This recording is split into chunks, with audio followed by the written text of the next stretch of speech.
If you eat too many ultra-processed foods, you could be starving your gut microbes, and they'll get hangry.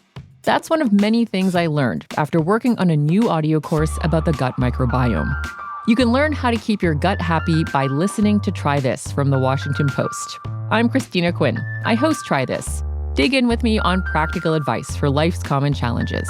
Follow Try This right now wherever you're listening. Seriously, try it. 103.1 Austin. All right, everyone. Thanks for being with us. It's the JB and Sandy Show. My name is Sandy, and this is JB. Hello. The pride of Austin High. Tricia is here, too. Hi, everybody. Stephen Presley's joined us from at Thunderpop TV. And say hi, Stephen. Hello. And we have a longtime friend of the show and a longtime friend of Tricia's, former coworker of hers, is going to talk to us a little bit about the Georgetown Film Festival, which is coming up later on this month. Ray Perez. Hello, Ray. Hey, how you doing? How's it guys going? It's going good, man. It sounds like you've got a big responsibility as the president of the Georgetown Film Festival to put on an actual film festival. It can't be easy. No, it can't. But you know what? I get a lot of support. I have a great staff.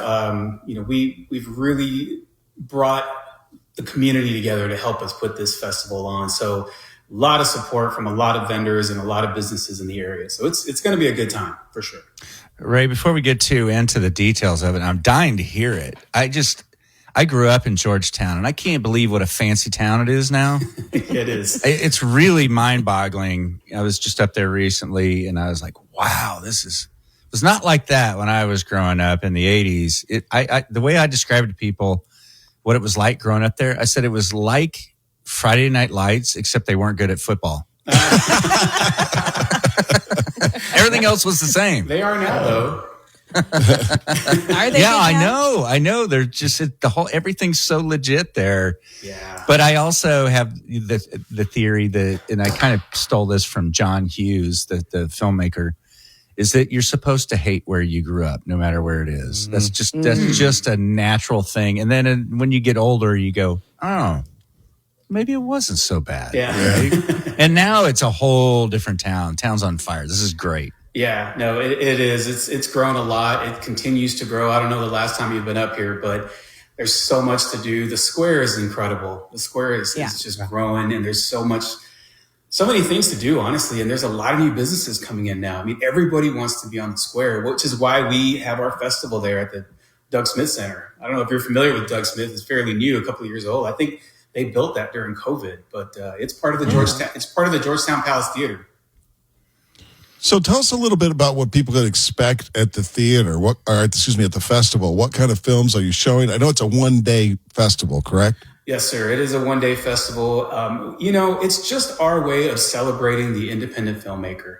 It's an opportunity to give the indie filmmakers a platform to showcase their films. And I don't know when the last time you've been to an indie film, but some of these films are really, really, really good.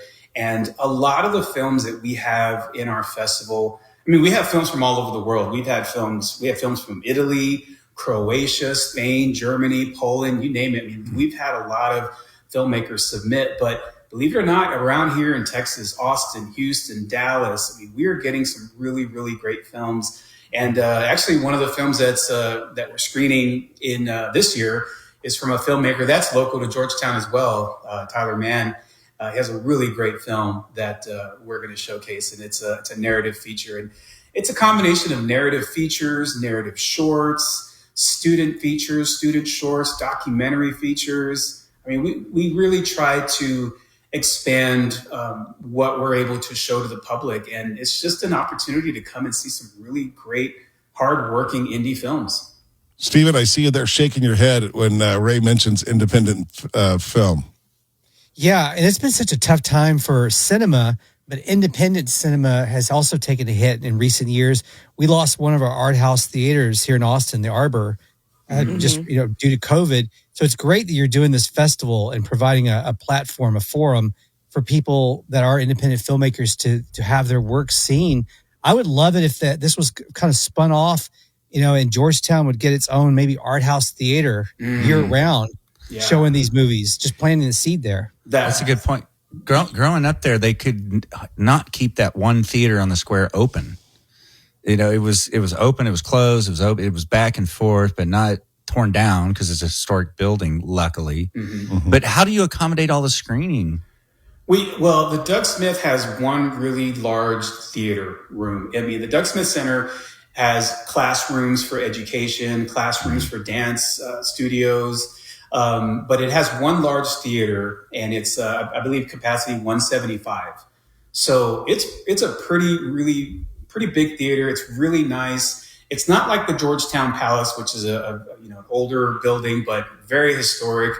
A lot of plays go on there. I know we had talked about doing the film festival at the Georgetown Palace Theater, but when they built the Doug Smith, we said, this is perfect. This is perfect. And I don't know if you remember El Monumento, the restaurant that was down there. Well, now it's Encantada, but it's right across the street from where El Monumento used to be.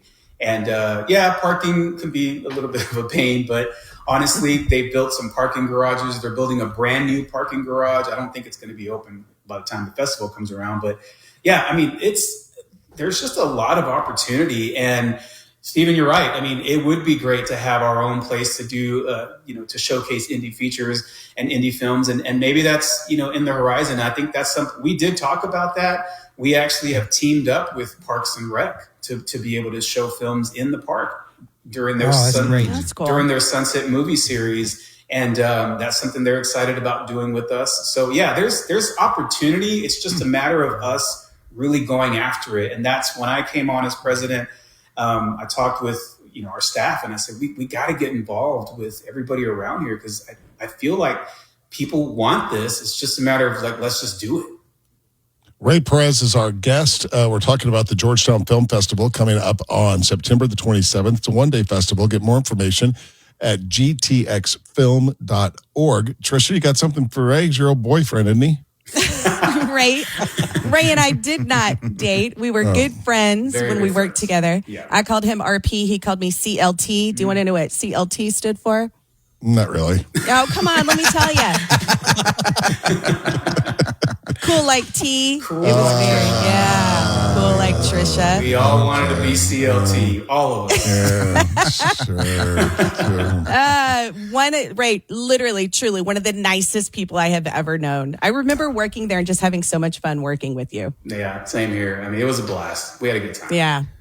Back to the promoting indie film, and Stephen and Ray, you can speak about this so much better than I can. But my outside looking in, I love independent film because Hollywood is completely quadrupled down on the mega box office and the superhero stuff. And that's just, that's great if you're into that. I just don't happen to be. Mm-hmm. And at Lost are the films with just great characters and great narrative, and not knock it out of the park type, the world's going to end scenario. Mm-hmm. Yeah. Which is what makes these so great. Just great characters, well-written characters. Yeah. I mean, one of the films, actually two of the films that we are screening this month, one of them has Eric Roberts in it. And another one has Suzy Bogguss, if you know her, the country singer. Yeah. And, I sure do know Suzy Bogguss. Oh, boy. Here we go. There's a story here. So let me tell you this. Is she coming to town for the festival? I've been talking to the director and the producer of the film, because the film was filmed in Aledo, Illinois. And it's called Everything Fun You Can Do in Aledo, Illinois. And it is hysterical. It is such a two girlfriends that meet post high school that get together, and it's a blast. It's a great film, and I'm so excited to screen it. But Suzy Bogguss makes her cameo in it because she plays music throughout the film. It's kind of like a narration type of thing, but it's really cool. But yeah, I've been really, really trying to get the director and the producer come on, bring her down. That'd be awesome. Yeah. And Eric Roberts as well. But what are you going to do if she comes to town, Sandy? Well, she'll probably hide. She and I have a history. Anyway, it's just don't tell her I live here if she comes to town. Put it that way. Or she won't come. That's why you should not tell her that he lives here. all of a sudden be real busy on the 27th of September. I'm sure there's a UT game that day. There's something going on. Yeah. It's, get more, Ray, thanks for joining us. Get more information, gtxfilm.org. It is September the 27th, and you can get all the information again on the website, gtxfilm.org. If you eat too many ultra-processed foods, you could be starving your gut microbes, and they'll get hangry. That's one of many things I learned after working on a new audio course about the gut microbiome. You can learn how to keep your gut happy by listening to Try This from the Washington Post. I'm Christina Quinn. I host Try This. Dig in with me on practical advice for life's common challenges. Follow Try This right now wherever you're listening. Seriously, try it.